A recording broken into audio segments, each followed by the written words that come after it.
Ladies, gentlemen, children of all ages, welcome to this Fuds on Film podcast. I am Scott Morris, and distracting me from the prospect of thermonuclear Armageddon today is Drew Tavendale. Hello, and I'm probably being quite unsuccessful in that because we're all going to die. Isn't the world fab? But Drew, the important thing is that we're not dead yet, somehow. So, until then, all we can really do is talk about films, because, well, it's all we really got a track record for, isn't it? Yes, and it's probably a bit less depressing. A bit less. Yes, no, that's the right word. I can't even use basic English anymore. I'm so terrified by the prospect. It's a bit less depressing than what's going on in the world right now. So. Yes, a bit fewer depressing.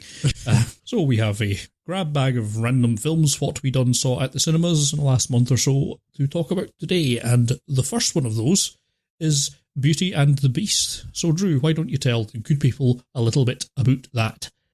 Do you want me to actually tell them, or do you want me to tell you why I shouldn't? The question was ambiguous. I will leave the answer up to you.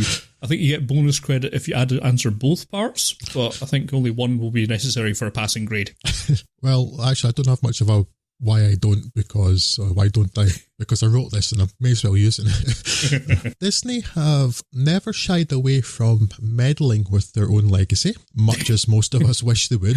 While fans may consider their animated classics sacrosanct, Disney continue to piss all over them with gay abandon, regularly presenting us with straight-to-DVD bilge like Aladdin and the King of Thieves and The Jungle Book too. So it's certainly no surprise that they would, without trepidation, continue their recent trend of making live-action adaptations of their animations, and follow last year's The Jungle Book with another of their most beloved titles, Beauty and the Beast. Unlike that Kipling adaptation though, this live-action take on the classic French fairy tale hoves pretty close to the Academy Award-winning 1991 cartoon. Adventurously minded, book-loving Belle, Emma Watson, lives in a small French town with her engineer father, Kevin Kline, where her days mostly consist of domestic chores, fending off the unwanted attentions of former soldier Gaston, Luke Evans, and being demonised by the populace for having the temerity to teach a girl to read. The shameless hussy.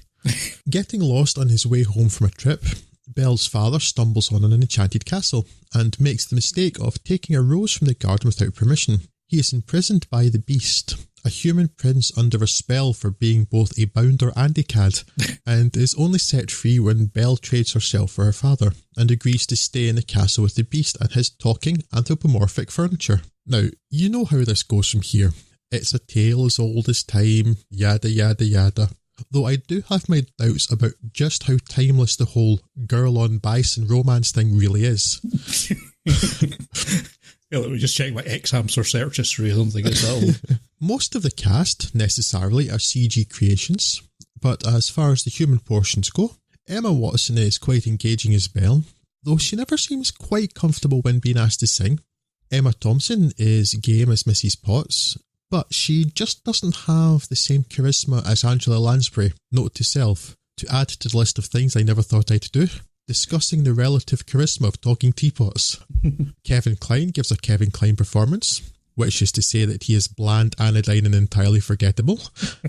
And Luke Evans is just as preening, but far more entertaining Gaston than the Celdron version. The real stars, though, are the musical set pieces. I don't care much for the music, but the colourful and lively song and dance sequences are the definite highlights, and regularly cropped up just at the point where my interest was flagging. And also I'd like to say that the apparently controversial scene with the gay character is both really quite innocent, perhaps even sweet, and also the highlight of the whole show, even if the character is an antiquated stereotype. The biggest issue I have is an issue I've always had with this sort of fairy tale, and this one in particular, and that is that the romance simply isn't tenable. We are never shown any reason why Belle would fall in love with the Beast. You know, the Beast, the one who imprisoned both her and her father without trial. And he stole a rose. It's open and shut case. He stole a rose. It was a nice rose. He stole it. He only stole a loaf of rose. It really tied that rose garden together. Now, I think most people seem to just accept these things in this context, but it has always bothered me that the whole crux of such stories is apparently based on Stockholm Syndrome.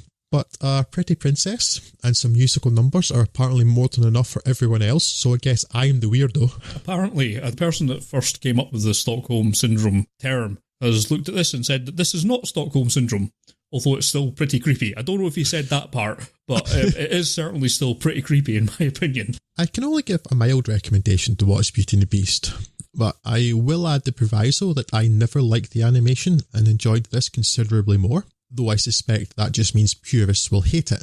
But its polish and flair are undeniable, even despite the presence of Ewan McGregor as a Frenchman, because, well, why wouldn't Ewan McGregor be in it as a Frenchman?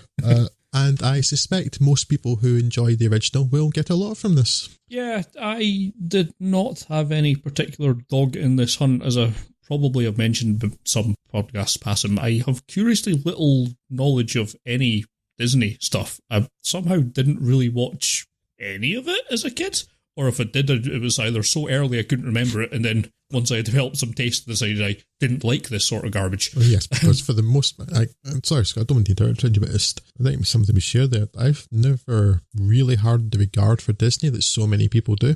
I mean, there are a couple gems that I really genuinely love, and then the rest of it's like, princesses and bland singing. No thanks. Yeah, and I've never had the real urge to go back and watch too many of them because, I mean, some of the first Disney stuff that I really remember watching was when I started reviewing it for our one-liner site back in the day, and that was really at the start of Disney's slide into incredible sub-mediocrity before sort of the whole kind of Pixar thing kind of saved them a little bit. But I don't think I've ever seen Beauty and the Beast, the cartoon version, outside of some clip shows here and there of the musical numbers, which seem to get doled out quite regularly, so I didn't know that much at least, but as to the whole rest of the story, didn't actually know it, so as I say, I've no particular dog in this hunt. There are a few people who, the more devoted fans, shall we say, I was going to say diehard, that's a bit pejorative, but yeah, the more devoted fans of the animated film don't like this version quite so much, and I suppose I can see where they're coming from, and maybe we'll circle back to that when we talk about Ghost in the Shell, but I actually kind of liked it. It entertained me quite well for the most part. It's too long. I think there's probably half an hour that could be cut there out of it. Some of the musical numbers start off really great and then just go on for like a verse and a half too long and get a bit wearing. The Be Our Guest thing, which was one of the big highlights of the animation, I think it's like, I don't know whether because they thought they needed to make more of a deal of that than maybe any other number. Yeah. But it just feels like it goes on for a bit too long. Yeah, it happens like another couple of places. Yeah, once it is its 8th stanza, it's like, no thank you. Just stop. I don't want to be your guest anymore. I'm tired of being your guest. I'm completely worn out of your hospitality. But yeah, I love when a film has the, let's just say, the certitude to go and make such ludicrous generalizations in the accents, because a film can do no wrong if it has Ewan McGregor a-haw-hee-hawing the hell out of his lines, and he really does a-haw-hee-haw the hell out of his lines. I've never heard such an accent outside of hello that would be in a mainstream film. I lived in France for 5 months last year, and I didn't recall once hearing an accent that sounded even vaguely like anything in that film. Yeah, I mean, it's really funny, but I'm assuming that Ewan McGregor is just playing this as an elaborate rib on his French wife. I don't know what the deal is with that. But yes, other than that, I actually really enjoyed it. I think probably the linchpin of it is Luke Evans, who I don't think I've had thoughts one way or the other about Luke Evans in anything before now. I can't think of anything he's been particularly good or bad in, but he's pretty tremendous as Gaston. I really enjoyed watching him. So I've been aware of him. I know he was in High Rise, and I sort of like picture him in a few things, but he's never been anybody that particularly stood out for me in the way you're saying. As much as I've got a good memory, so I was like, yeah, okay, I know who he is. That Welsh fella, yes, okay. But yeah, because the animated version of Gaston is... It's just kind of... He's quite flat. He's like a one-dimensional character. Right. Whereas... And he's kind of like a slightly seedy villain, and there's not anything to really engage with him in the animation, whereas Luke Evans here, he's got, as I said earlier, he's got the same preening and stuff, but he's funny because he's lacks so much self-awareness, despite being so full of himself. And it's just really nicely played. There's a lot... I don't think it's just the writing, really. A lot of that is coming from the performance. Yeah, and it's a nice little interplay with him and Josh Gad as LeFou, the This hype man's come sidekick. It's a nice little double act. I think it just works pretty well for the film, and Emma Watson's has enough dramatic chops to carry this sort of thing. And as you say, the actual relationship, I agree, is a bit tepid. It's not exactly romance for the ages, and yes, it is, as mentioned, really weird. But then again, it's a film with a talking teapot, so what are you going to do? The romance does seem to go along the lines of proximity plus time must equal romance, without ever showing you any reason for them to have changed their feelings for each other. Just it's an availability heuristic. Yeah. And my only other note, I think, is that while the production design is lavish, it's perhaps a touch too gaudy for my comfort. I was wondering, though, is that an issue caused by optimising it for a 3D viewing rather than the 2D one, what I done saw? Because I think they might have just amped up the saturation and the brightness of a few scenes just so it looks a bit better in 3D than it did for 2D. That might be over analysing that a bit, but yeah, it's a bit overly lavish for my tastes. But that's a minor nitpick in a film that otherwise I enjoyed quite a lot. So, surprisingly, quite entertained by it. I mean, I think I obviously didn't enjoy it quite so much as you did, which not to say I didn't enjoy it at all. I did, although I said it flagged every now and then for me, and it's certainly too long. But the fact that I didn't like the animation at all, and I didn't like the animation at all in any way, shape or form, and I found this passively entertaining. To your point about I think the word you used is lavishness, but I would perhaps use the word garishness of the costumes in the set. And I don't know if it's a 3D thing or it's just trying to have more of the saturation of the animation. I think maybe it's that, because you mentioned earlier about purists having issues, and I wonder if actually there are issues that it's trying to be too much like the animation and not being accepting enough of the fact that the medium has changed. I mean, without knowing the producer's intent, and I can't really speak to it, but it feels to me more like maybe it's just trying to have the rich, saturated colours of animation rather than it being a technical byproduct of 3D. I don't know. Right, that makes more sense, perhaps. But as I say, I think we more or less agree. It definitely flags in places. It's at least half an hour too long, but for the most part, quite enjoyable. So, if you've any interest at all, I would certainly recommend seeking it out. Okay then, Scott. Get Out. Had enough of you. Leave. Oh, sorry, wait, this is a list, not an instruction. Tell us about Get Out, Scott. Get Out. Before we say word one on Get Out, I think that this, more than most films we talk about on our podcast, would benefit from you not knowing anything at all about it, to the extent that if you've seen the trailer for Get Out, you've probably been overexposed to it. So listen further at your own peril. Consider this the spoiler warning klaxon having been thoroughly sounded early doors. Photographer Chris Washington, played by Daniel Kaluuya, is nervous about meeting girlfriend Rose Armitage, Alison Williams' parents, for the first time. Not just the usual apprehensions, as he's a black guy heading into a very white suburb to meet a very white family. Not that Rosie's parents, neurosurgeon Dean, Bradley Whitford, and hypnotherapist Missy, Catherine Keener, disapprove of interracial relationships, but their attempts, Dean's in particular, at making Chris feel welcome are clumsy to the point of, if not unintentional racism, at least cloth-eared insensitivity. It transpires that Rose has forgotten that this particular upcoming weekend is her parents' annual neighbourhood get-together, so all in all, a great weekend of uneasy social interaction is promised. It's enough to drive Chris to smoking, although Missy thinks that she can hypnotise that craving out of him.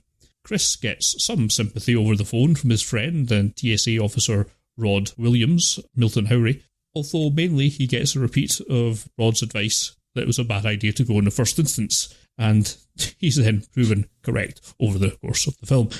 Before long, not only has Rosie's exuberant, weird brother Jeremy Caleb, Laundry Jones, shown up, but the assorted oddballs of the neighbourhood have, all who treat Chris, well, pretty weirdly. Really weirdly, in fact, and Chris notices that the behaviour of the very few black people around is also, well, weird. Really weird. And weird things are indeed afoot, the details of which I suppose are best left to those who want to find them out themselves. Now, I was rather looking forward to Get Out, as it had been getting good notices from people who normally know their onions, and also horror films, it primarily being the horror film expertise that I was relying upon. The onion questions will just have to be resolved another day. Get Out does a number of things that I like quite well, and I found myself very much wanting to like it. It's a likeable film. The actors and performances are likeable. It's likeably written. The general concept is likeable. It's got likeable production values. I didn't like it. By which I don't mean to say that I hated it or even disliked it. It's still a much better film than most horrors. Unfortunately, it's just a little bit frustrating because it seems like with minor changes, it would be a much more enjoyable film. Primarily, it could do with building a bit more tension in the opening stretches, which it wasn't doing too bad a job of for about 15 minutes, but a lot of that tension deflates when the hypnosis element is introduced, and it's introduced quite early indeed. It's not the silliest thing that the film will throw at you, but I'd rather all of this nonsensical stuff was thrown at us in quick succession over the last half hour, rather than incrementing the silliness levels in half-hour segments. But it does not, and for my liking at least, gives us rather too long to think about what it's proposing, and the myriad reasons it makes no sense at all in its own internal logic, let alone scientifically. I can't really describe any of that without being too spoilery, so you'll just have to trust me on that one. I am quite a trustworthy person. It's more or less that one structural decision that holds the rest of the film. Everything else, more or less, works quite well, and it's an unexpectedly assured outing for first-time director Jordan Peele. Perhaps unsurprisingly, it works better when it's being funny than when it's being scary, and indeed it's funny enough that I can almost recommend it on that basis alone. Peele, of course, being part of a comedy partnership that's got some play recently. I suppose it's worth pointing out again that I'm just generally less enamoured about the concept of horror movies in general than a lot of people, so to an extent that it's only the absolute best that I like, and on this calibration scale, this suggests that this is not an all-time classic, but for those audiences more forgiving of the genre, a very solid outing. And of course, by far the most fanciful suggestion in this movie is that people would willingly use Windows mobile phones in 2017. Now, that really would require brainwashing. Yes, that's quite a stretch, isn't it? Yes. How about breaking the suspension of disbelief? He's still using a Windows phone. Really? Really? I did go into this knowing more or less nothing about it, right, which is the best way to be, I guess. I didn't see the trailer. I heard a bit about it, but people were talking about. I knew there was some sort of element of racism or racial interactions in it, and that's about all I knew. All that and the fact that the man who I can only ever think of as parking Pato Whale, thanks to Harry Enfield, and I'm sorry to the actor, sorry Daniel, but I knew he was in it, and that was about it. Now, even less than you, Scott, am I a fan of horror films. Now, not to make a sweeping generalisation, but horror films are universally awful. Yes, we wouldn't want to make a sweeping generalisation, yeah. No, in fact, they are all bad because the ones that aren't terrible are so few and far between as to be easily dismissed as a statistical anomaly and therefore not worth counting. That said, every now and then a film will pop up and it's basically comes down to being, this year's, if not good horror, then non-terrible horror. Yes. I believe Get Out is it for this year. And yeah, you know what, it's okay. For me, this is overlong and it takes a long time to get going. That whole road trip and them getting prepared to go, and then just the sort of aside with them hitting the deer, and I don't think that's giving anything away. It's like that's just seems to go nowhere. It doesn't really add anything to the film for me. But then it gets a little interesting. It's like, okay, these people are acting really weird, and I know nothing about this film. What's going on here? Really, I had no idea where it was going. So that's good. It dragged me in a bit there. I'm like, why are these people acting so strangely? And then the tension builds out a bit, the mystery builds, and I was like, oh, this is quite interesting. And then, as you mentioned, the hypnosis starts, and I'm like, okay, this is a bit pseudosciencey for me, but it's a horror film. I'll let it slide just now, okay? And then you begin to find out a bit more about what's going on, and that people know more than you think they do. And okay, right, there's almost like a thriller element to that. And I'm quite enjoying that. And then it turned into a 1950s B movie, and I left the cinema, at least mentally. Yeah, there are elements in this that I thought were interesting, and the subtext of the kind of liberal, approach, not quite the right word. I'm going to hit I'm a big buzzer here, right? Because one comment that's coming that's about this film, and it's approached a few other things as well. We'll get onto it, but this is one of our Regular Correspondence app like writes on Twitter, Perpetual Dub Machine, Get Out, a great horror film about the rarely discussed ways in which racism manifests in the liberals of the US of A. And there's this whole Guardian article that I'll include a link to in the show notes where it's talking about how the villains aren't Southern rednecks or neo-Nazi skinheads, blah, blah, blah. It's the kind of people who read the Guardian, kind of people who shop at Trader Joe's, donate to the Civil Liberties Union, things like that. And how it shows that how, however unintentionally, these same people can make life so hard and uncomfortable for black people. It exposes a liberal ignorance and hubris that has been allowed to fester. It's an attitude in arrogance, which in the film leads to a horrific final solution, but in reality it leads to complacency that's just as dangerous. I don't understand that because I've never done the kind of things that happen in this film, and I don't think you can really hold these people up as being good examples of forward-thinking liberalism given what they do to people. It doesn't make any sense. I don't understand where this is coming from. I'd also, it's not where I was going either. I was just going to say it's this sort of liberal trend of maybe trying too hard, over eagerness, over earnestness, trying to be too hip was really all I was going with that. I would like to slide with that. The extent of but this. The kind of argument that has taken this to the nth degree just makes my head spin. I don't understand how anyone's getting that from it. I was just amused by the fact that it was like, the efforts to show that it's like the extra efforts these people were making to show that they weren't racist, of like they're trying too hard and just becoming almost patronising, and that's as far as I would go. And that's the element that I liked. Yeah, I did like that element of the film. To be honest, I wish it had done that for a bit longer. That would have built more tension for me. I think if they'd kind of built up that sort of, I'm trying quite hard to be friendly, but there's still that kind of undercurrent of something not friendly quite well when it's underneath it. So that idea was kind of interesting. And I think the article you're quoting really goes too far, but there's perhaps the idea that, if you sort of try too hard in that other way, that you become patronising. It's not racism, but it's a way to like belittle people while without that being the intention. And I was about to say that maybe a horror film is not the place to explore that, but then why not? Why should it be stuck to one genre to explore that sort of thing? Yeah. But then the film just, as I say, turns into a 1950s B movie, and like, hey, none of this makes any sense at all. And like, there were parts of me that really wanted to say, this is really good. But honestly, by the midway point of this film, and it's definitely too long. I get another film where this could do with a good half hour being cut out of it, but by the midway point of this film, I was just bored. I just felt no tension. And I'm like, okay, right, there's something weird going on. Would you get it already? And no, nothing happens. And instead of it building the tension, I'm just like, I'm fed up. Can you please get to the point already? Yeah.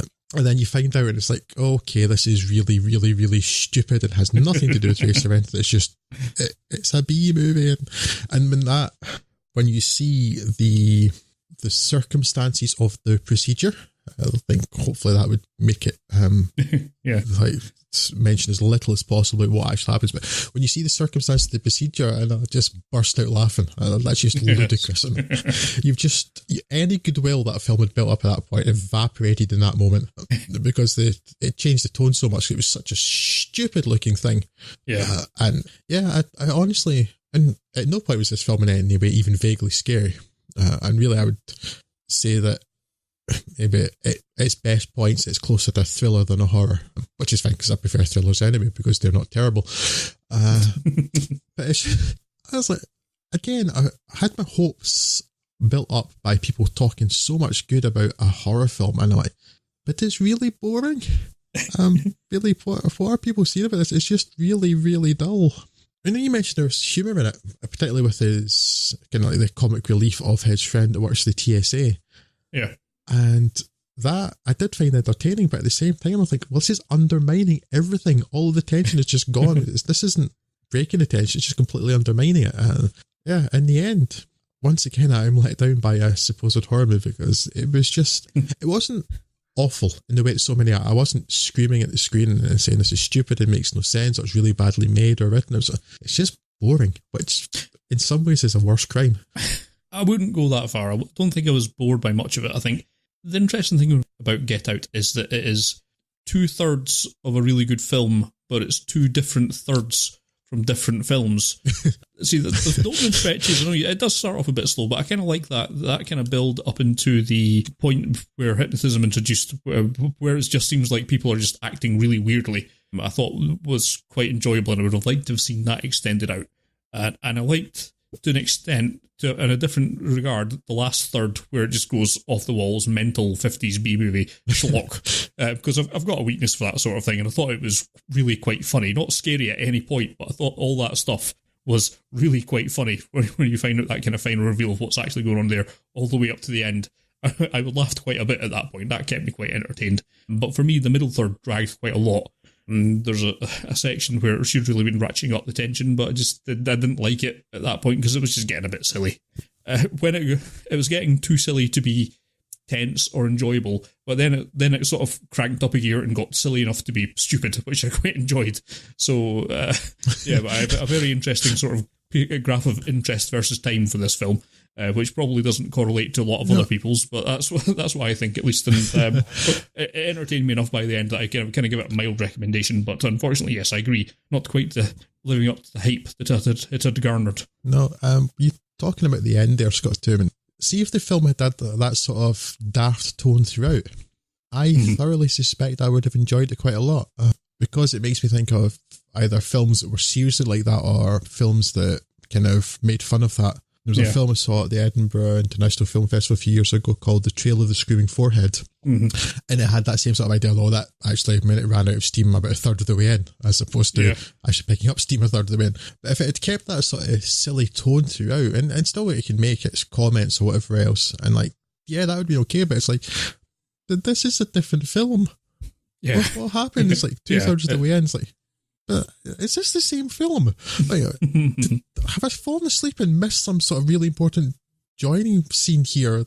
Because it's just not, it's nothing to do with what happened before at all. Because the tone and the events are just so different, and it just, to me, it felt like on a dime it just completely changed. Yeah, certainly did. So yeah, it's by no means bad, but it's by no means good, and for the most part it bored me and then vaguely bewildered me because of its complete change in tone at the end. Very uneven. Well, certainly the last thing you want in cinema is to be bored. So yes. One other point on the old Twitters, our good friends at the Magic Lantern podcast, at Lantern_cast on the Twitters. Get Out was brilliant. Tense from the first frame and remarkably assured. Definitely did not look like a debut feature. I certainly agree with the last part of that. I'm not sure how tense I found it. I don't know if you agree, Drew, but I think for a first-time director, this does not feel like a first-time director's film in terms of the way that it's shot and composed and the timing goes, which I guess the comedy background helps with. So I'll grant you that. It is certainly a good performance from Jordan Peele. I'll be interested to see what he does next. Yes, directorially, I would say that there is what's the word? Because the word I was going to use, you just used already. I don't want to just repeat what you said. There's a there's a surety to it, I think. But so maybe then the issue comes down to the screenplay. But it just feels like a cut and shut to me of things that had no business being next to each other, being rammed next to each other. But in terms of the camera work and yes, the tone and at least for the most part the tone, with it being undermined by the ridiculous bit in the basement, is works. So yes, there's what you said. So I can't find the other word just now. But yes, but as for being tense from the start, no, I was more or less bored from the start. Felt a slight bit of tension a wee bit in and then got bored again. Not so good for me, I'm afraid. So then, Drew, perhaps the first of the big budget action tentpoles of this year, Kong Skull Island. What do you make of that then? Yes, well, it is the end of the Vietnam War, and the US is in the process of repatriating its troops from Asia. Is it? Oh, yes. I thought we were a bit past that.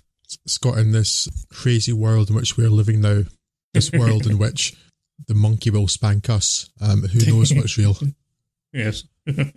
Two representatives of a mysterious agency known as Monarch are desperately trying to get funding before the wartime excesses cease to mount an expedition to Skull Island where they hope to find monsters. Colonel Preston Packard, Samuel L. Jackson, volunteers his helicopter infantry unit to escort the Monarch expedition and, in typically subtle military style, announce their arrival on the island by carefully mapping its topography using seismic charges. Bomb the out of it to you and me. This rather unsettles the local wildlife, particularly a sodding great monkey that the locals call King Kong. Kong decimates the military force, and the scattered survivors must attempt to reunite and fulfill their objectives, or in Packard's case, get revenge on Monkey Boy.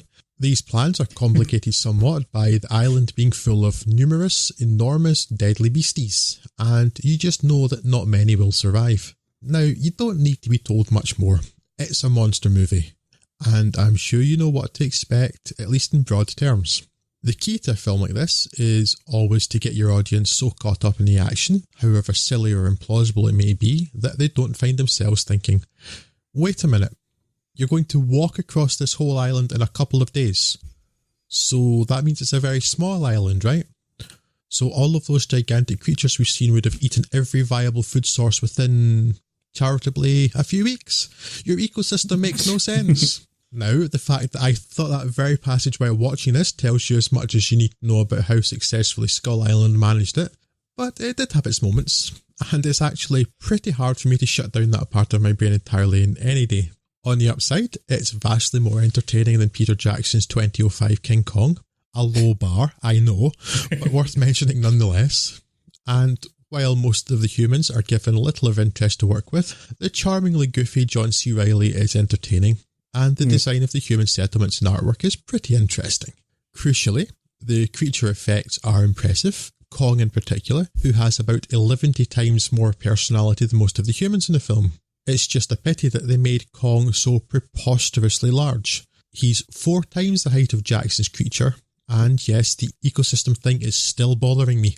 Particularly given that the chosen size is less to do with it being appropriate to this film, but rather cynically is more to do, and I say more to do when I mean entirely to do, with the fact that Legendary Entertainment intends for Kong to go toe-to-toe with Godzilla in a future film. Where the film suffers is from feeling very much like it was pasted together from offcuts from, or homages to, other things. It's a monster movie made by someone with an Apocalypse Now obsession, with dialogue straight from any, or possibly every, second-rate post-Vietnam War movie, and a soundtrack that wasn't so much carefully curated as lifted wholesale from the best of the 70s CD your dad bought for £2 at the petrol station.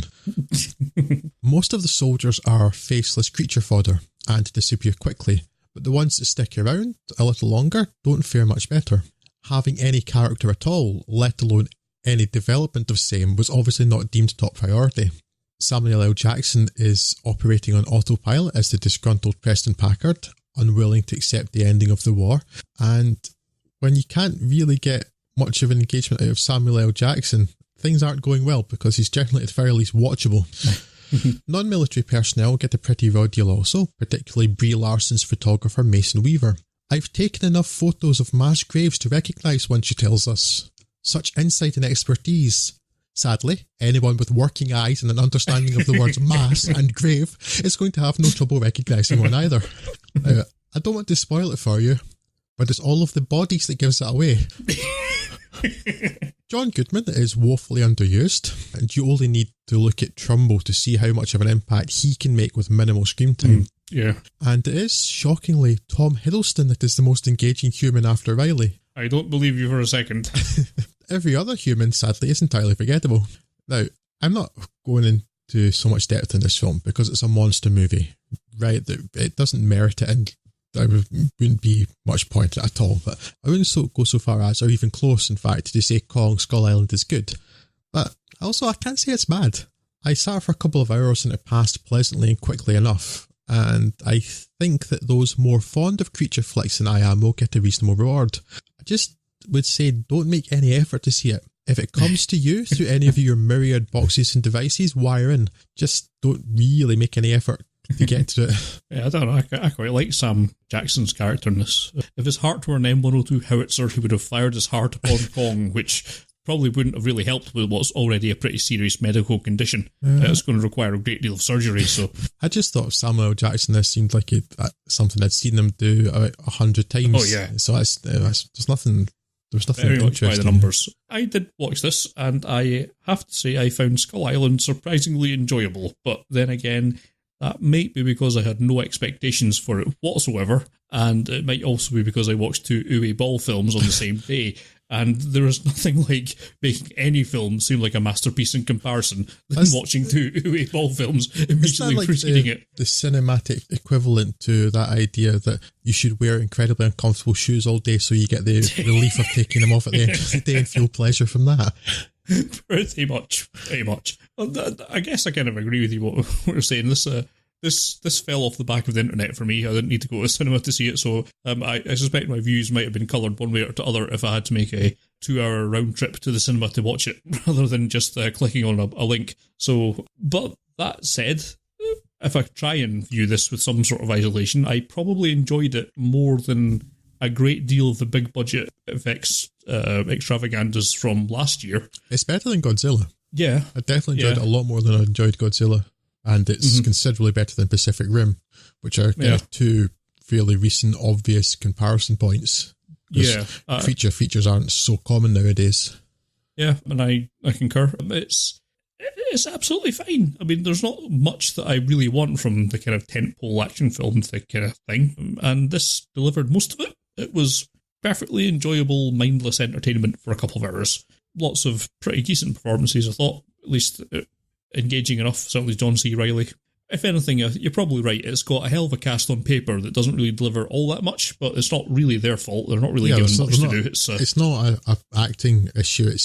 They're just not given anything to work with, really. Yeah, I mean, they're all serviceable enough. I think only John C. Reilly gets to really stand out. Samuel L. Jackson arguably could do better with what he's got.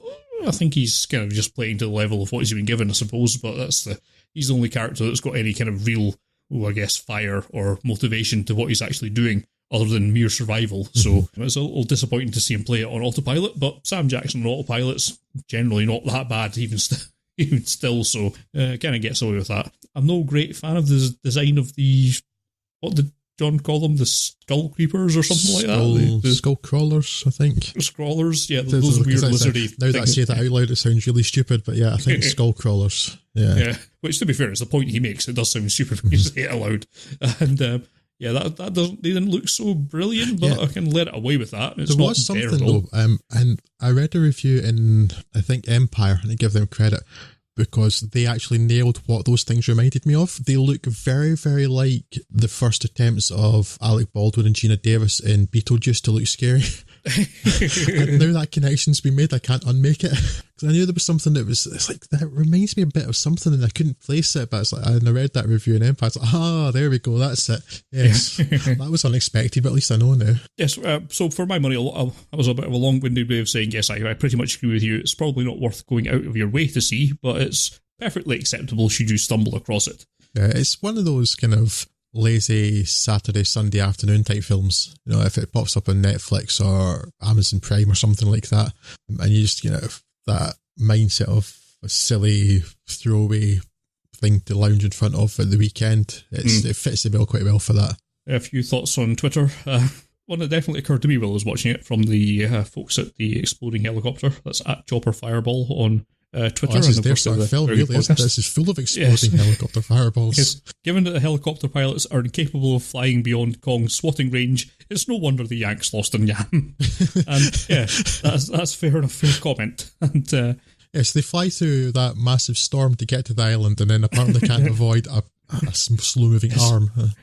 Fly backwards. Have you considered up? Yes. Unless he's got go gadget arms, unless he's Inspector Kong, I suspect up would afford you some sort of way of getting out of his reach. I think you should really pitch that as a franchise. I think that's got legs and arms as well, I suppose. Yes. Kong's head flips open and a helicopter flies at the top of it. That would work. I think that would work. Also coming in from the Magic Lantern again, at Lantern_cast on the Twitter. Kong is recommended if you so fetishise the apocalypse now that you actually want to have sex with it. 8 by the Numbers soundtrack didn't help. Basically the Forrest Gump of kaiju films, which is reasonable enough. I was amused when I saw that they made the same observation about the soundtrack as I did. It's all of the most obvious stuff, like all the Creedence and things like that, and it's like, really? Really, that's the best you could come up with? Come on. A bit of invention, please. I mean, I should probably just be grateful the entire film wasn't scored to Ride of the Valkyries, but still. Fair, I'm not sure if we wanted, stunning originality, Kong Skull Island was the place to be looking for it. No, perhaps not. So then we move on to our final film of the episode, which is yet another live-action remake of an animated classic, although this one that I would genuinely describe as a classic because I like this one. Ghost in the Shell, Scott. Quite a controversial one at that. Tell us about that. Yes, just up front, have you seen Ghost in the Shell? No, I wanted to see this, but I decided to watch Ghost in the Shell instead. Yes. The original, once more, so I thought that was a better use of my time this week. Spoiler warning, you're not wrong, but I will try and abbreviate this. I realised when I started writing up my notes for this that Ghost in the Shell is one of those topics where if you put 50 pence in my back, I will write for about 5 hours on the subject. So when I got to about 2,000 words and 3 sides of A4, I probably need to truncate this somewhat. So I'll have some fairly extensive show notes going in if you want to check them out over at fudsonfilm.com, and I'll try and give you the abbreviated version just so I'm not lecturing at you for like the next 2 hours. The warning signs come quite early in this Ghost in the Shell, the live-action adaptation, as you mentioned, of the anime classic, which we've talked about at least twice before in Podcast Passum, which should tell you how much you like it. It starts with a wall of text explaining the basics of its world. It's set in the not-that-distant future, humanity having figured out how to interface directly with machines, and has embraced cyborgization, replacing flesh and bone with metals and plastics. Now, my main issue with this text is not necessarily that it exists, it's that it shows everything that it says perfectly well in the next few scenes. I suppose it's good that this film is accessible to people with no rudimentary understanding of visual storytelling, I guess, but it's not a positive sign for how they want to treat the rest of the franchise. Exactly the sort of people who you'd expect to watch a film is people who don't understand watching films. Yes, you understand my concern. Anyway, leading the field of this sort of robo stuff is a company called Hankei Robotics, who are now developing the first fully robotic body, or shell in the parlance of the times, which looks a great deal like Scarlett Johansson. Into this, they plug the brain of one Mira Killian, who we're told had her body destroyed in the same terrorist attack that killed her parents. The CEO of Hankei, Peter Ferdinandos Cutter, decides that Killian should be sent to Section 9, Japan's counter-terrorism unit, and a year later Mira's a major in the same unit. The film presents those events just as breathlessly as I just did, in the hopes that you won't notice how none of that makes a lick of sense, due to how poorly the changes in the Major's past over the anime have been thought through in this adaptation. Anyway, if you let that slide, we're now more or less in line with the original, as Section 9, headed by Takeshi Kitano's gruff chief Daisuke Yamaraki, investigates attacks by someone calling themselves Kuze, played in this instance eventually by Michael Pitt, and Killian and her team are called to an attack on one of Hankei's senior staff by a hacked robo-geisha. Putting this hacked geisha down, Killian undertakes a risky connection into the downed machine's AI core, which gives her information on where Kuze is hiding out, but also puts herself in Kuze's sights. While Killian and her right-hand man Batu, played by Pilu Rice Asbeck, follow Kuze's trail... Sorry, you've got You're to... a bad person, Scott Morris. Follow Kuze's trail into a variety of traps and cool-looking, if ultimately pointless action sequences. Kuze is busy progressing his plan, which appears to be to kill off everyone on the project that created Killian's shell. This begins the process of Killian having to question her past and her loyalties as the revelations come forth of things not being as they initially seemed, leading to an ending that's looking for a more cathartic, generally happy ending for the Major than the anime, but winds up being the final length of rope that the film needs to properly hang itself. Now, all that probably sounds quite negative, and spoiler warning, I'm not really recommending this film to anyone, but there are elements in Ghost of the Shell that I can appreciate. It's certainly had a lot of considered work put into it, particularly on the aesthetic level. Even aside from the mix of practical and digital effects work, which is all very impressive, there's few films I've seen lately that pick a visual style and run with it as well as this does. While obviously it's inspired by the anime and the ball of inspirations that took, there's hints of influences from other sources, even video games. I'd be surprised if someone in the production design wasn't a fan of Mass Effect, and visually it's a treat, with my only slight niggle being that it rather over-eggs the Blade Runner-esque holographic ads, blowing them up to skyscraper size and looking a bit daft in the process. The supporting characters of Batu and the Chief are well adapted, feeling like they're source material but not slavishly so, and both Asbeck and particularly Kitano are given their moments to shine. A major role is also given to Juliette Binoche as Dr. Ule, one of Hankei's chief boffins, who also winds up carrying almost all of the emotional intensity of the film, and does as well as can be expected, although really more of that should have been offloaded to Johansson. Narratively, though, it's a bit of a mess. It's going heavier on action than the source, which is fine, but these feel more like isolated islands of shooty bangs in a dense sea of cyberpunk waffle, even more so than anime, which is already really at the limits of tolerance for that kind of thing. To a degree, it's a similar problem to that what we mentioned while talking about Spirited Away on a recent Miyazaki episode. The overarching goals of the character are clear enough, but the actions everyone are taking to get there don't seem altogether coherent, at least on the first view. Particular mention goes to Kuze's cobbled-together network of hacked humans, which is a really awesome visual that has no relation to anything that's going on in the rest of the film, as best as I can tell, unless I blacked out for the sentence where they mentioned what possible use it was. Perhaps it makes some sort of sense if you've seen the standalone complex stuff that Kuze has been taken from, rather than the puppet master villain of the film. And so, as such, it becomes quite difficult to really care about anything that Ghost in the Shell offers up. This primarily is the film's problem. It's quite boring. Not all that surprising. It's something that you could probably level at the original anime if you're not kind of buying into it, but the real tragedy is that they've minimised very many of the questions raised and left unanswered by the original anime.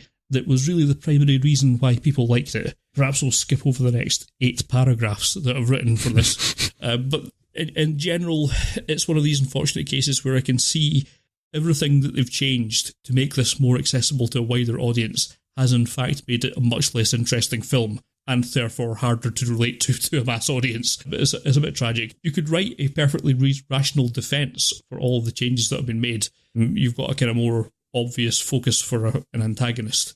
Certainly a more physical presence which you can relate to in a film. The problem is that it just isn't as interesting as the questions raised by the original anime, with its somewhat more theoretical antagonist also for parts of it almost. That's the kind of theme that pervades through it. It's made lots of slight changes to the original anime in hope of trying to, I think, widen the audience up a bit to kind of make it a bit more mass market, and all of those have made it a more boring film. I think it would have had much more success had it either been slavishly original to the anime and not changed anything, or taken a completely different approach and made its own story in this world, which I think is something that would have been perfectly achievable. If you look at the anime series itself, it's got 2 films, a couple of OVA series, 2 TV series and a few OVAs based on those TV series, all of which have wildly different tones and stories. And I think it might have been made more sense if they just tried to plough their own path and come up with something original for this film, rather than trying to almost sort of come up with something that's like the original, but not quite get there. It's a bit disappointing. Yeah, I mean, because I can understand why people would find the original potentially boring, because the action sequences really aren't the point. Yes. It's all about the questions about like existentialism and that sort of thing, and about being and those things. Yeah, that's what's really interesting. Yeah. Yes, exactly. And if you hadn't quite got that point from the original, then I think maybe you'd be bored. But it seems so strange to then to make a remake of it, which has basically missed the point of the original. Ridley Scott wasn't involved with this by any chance, was he? If you were quite Prometheus-y. But yes, so I can understand why that would bore you in the original, but I think that's the whole point of the original, is the questions of existentialism and things, and all the philosophy that's in there. And then, when you are a robot, are you a person, that sort of thing, which so much other sci-fi has done as well, but Ghost in the Shell did particularly well. And to kind of put that by the wayside and then focus more on the action instead, I hate when people miss the point. Yes, by all means, just make a somewhat different film, make a more action-oriented film in the same universe, okay, but then we'll completely divorce yourself from the original film. I don't know, it seems both pointless and to have missed the point. That's why they would bother. There is a bit of an elephant in the room that I've kind of ignored because it's a bit spoilery, the whole casting of Scarlett Johansson's lead character in it. I think perhaps we'll just have to put that discussion on ice, and I personally hope we can reconvene around this table about a year or so from now and talk about it. We'll maybe do a compare and contrast episode on this and the original, because I think it does have some quite interesting things to go into about the changes between what they've done to her character. They've not entirely changed it from the original, despite what I said earlier. But I can't really get into too much of the details without getting into what I would consider spoilers for it. So maybe we'll just have to park that. There's some of that discussed in the show notes if you want to check them out. I don't think it's not quite as clear cut as you might have expected from the original. Like, again, it's another one of these things where I can see where the argument is, and perhaps ironically the real irony being that the Major Makoto, as I've read the character from the original anime, would not care one little bit about what ethnicity or shell was titled to be. She'd be more concerned about the combat effectiveness of it all. But there's a whole lot of things about cultural appropriation that we could get into, but probably best not served here. We wind up being a little bit too close to the spoiler wind, I think. But let's just... It's hard for me to get too excited about cultural appropriation anyway, because I'm British and our culture basically is appropriation. If it's only your culture we've taken, you've got off quite lightly. We normally take your land and your resources as well, so, you know. You could go down quite a rabbit hole there with that discussion. But I could talk about this film and everything else in the series for about 5 days, if you'll let me, so I'm trying desperately to rein myself in. I will say, just to reiterate again, this film looks gorgeous, but it's quite dull at the end of the day, which is really about, as you said earlier, is about as bad a sin as you can commit when you're in a cinema. It will have some worth. It's very much style over substance. Yes. Well, to a degree, it does have substance to it. I don't want to say that it doesn't have any substance there at all. It does have substance, it's just that substance is a bit boring. It's not a style over no substance at all. It's just not quite as good as it could have been on a number of levels. If you did enjoy the original animated film, there's something to be said for watching this film. I don't think it's something to be said in the terms of spending whatever it is these days to go to the cinema. We're going to the cinema as a major expense, bit of a hassle, and frankly not worth it for this film. That's a bit dull. When this pops up on your streaming services for quote-unquote free, give it a look, and then we'll talk about it a few years down the line, about when we've got a bit more distance from it and we can actually get into the real meat and bones of it. Because there's an interesting discussion there, but can't really get into it, especially when you've not seen it and I'm just talking to myself. So, apologies if that's a little bit frustrating for you, but that's all I can do just now.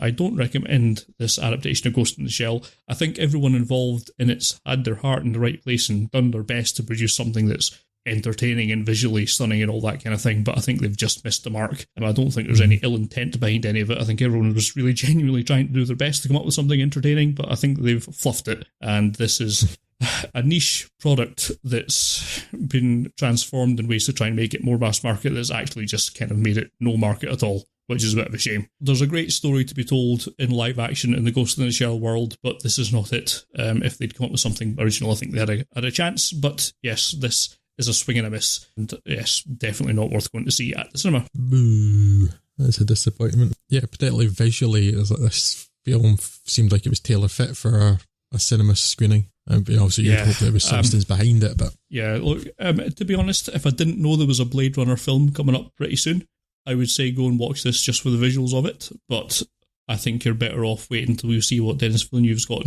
up his sleeve for that. But I think he'll probably do a better job of the visuals as well as having a story to go along with it, rather than this Ghost in the Shell outing. Bit of a shame. I think we have one comment on Ghost in the Shell on Twitter, again from Blake Wright's Perpetual Dumb Machine, whose comments on Ghost in the Shell are short, which was American, brainless, beautiful. I'm guessing he wasn't particularly enthused by it either. I guess that will take us to the end of this podcast. If you have anything you would like to talk to us about regarding any of the things we brought up today or anything else, why not get in touch with us? You can do so. Probably the best avenue is Twitter. That's at FudsOnFilm. You can also get in touch with us on Facebook, which is facebook.com/FudsOnFilm, or through the old emails, podcast@FudsOnFilm.com. And as I mentioned, if you've not seen any of the show notes and you want to get a bit more detail on the Ghost in the Shell stuff, go to FudsOnFilm.com and you'll see it there. You might also find it in your lyrics field in whatever podcast application you're listening to this on. We will be back with you on the 1st of May with a talk about some films based in LA. And until that time, you should take care of yourself and you should take care of each other. I have been Scott Morris, and Drew Tavendale has been Drew Tavendale. Fare thee well.